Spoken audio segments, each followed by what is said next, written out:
Hey everyone, my name's Samantha and welcome back to Blacklisted Technology. In today's episode, I'm going to be going over career mistakes I've made and the lessons I've learned from them. My goal of this video is to help at least one person not make the same mistakes I did, or if you're going through some of the lessons that I've already learned, to know you're not alone. We've all been there. So stay tuned to learn more information about this.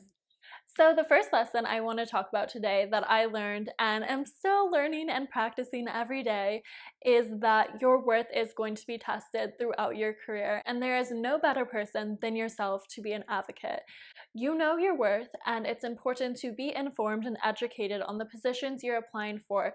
And that just doesn't mean knowing the job offer and what it includes, but it includes learning about your managers and their managers and how the company operates, because this is only going to help you for the future. The second career lesson I've learned is to always be curious. And if you're at a point in your career where you just feel stagnant and you're not growing as much and you're not being challenged enough, that's when you need to start being curious and ask people, hey, do you need help with your project? Or just learn about other fields at your company, because that's only going to help you in your current role. If you can learn about, let's say, project management and you're in a programming role, that's only going to help you be a better communicator and stay on time for timelines and deadlines. So it's important to always be curious and never stop learning. Now, this also goes hand in hand with also not being too hard on yourself, because it's very easy to be hard on yourself and say it's never enough, and I've definitely done that to myself, nearly every day of, this isn't good enough, I have to do more, but to just take a step back and say, hey, this is good enough, you are good enough, and take a breath to make sure that you don't burn out.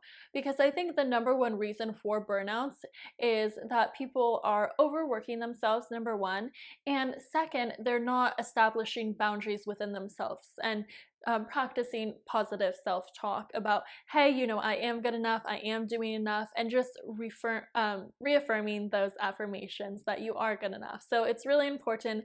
It is a double-edged sword, whether, positive or negative, to always continue to be curious, but at the same time, know that you are good enough and you got this. The next lesson I learned is that it's only going to help you to be confident and to, in a professional manner, share your opinion. It's extremely important, because I think when people start to feel silenced and start to not feel like they're able to communicate with people at their company, that's when they start to pull back. So by always being confident and giving your opinion in a professional manner, it's extremely important and is only going to help you move forward.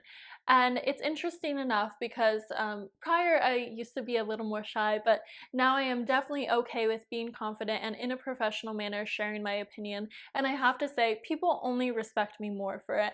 And I know it's going to be the same for you as well. Now, the last lesson I learned is to always be networking. It doesn't matter where you are, but it's important to know the people that you surround yourself with and to come from a place of genuinity and really take an interest in learning more about them.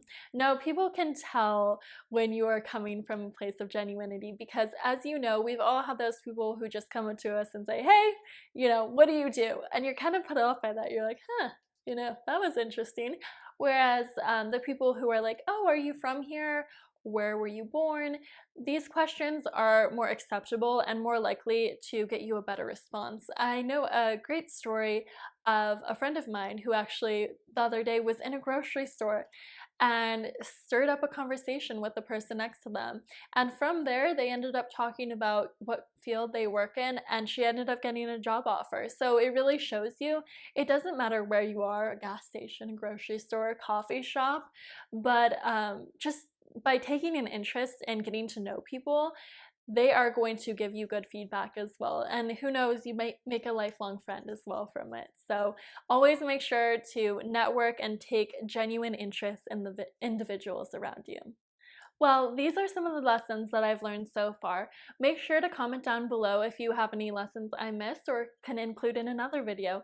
Thank you so much for watching, and make sure to like and subscribe and check out next week's video. Thank you. Bye.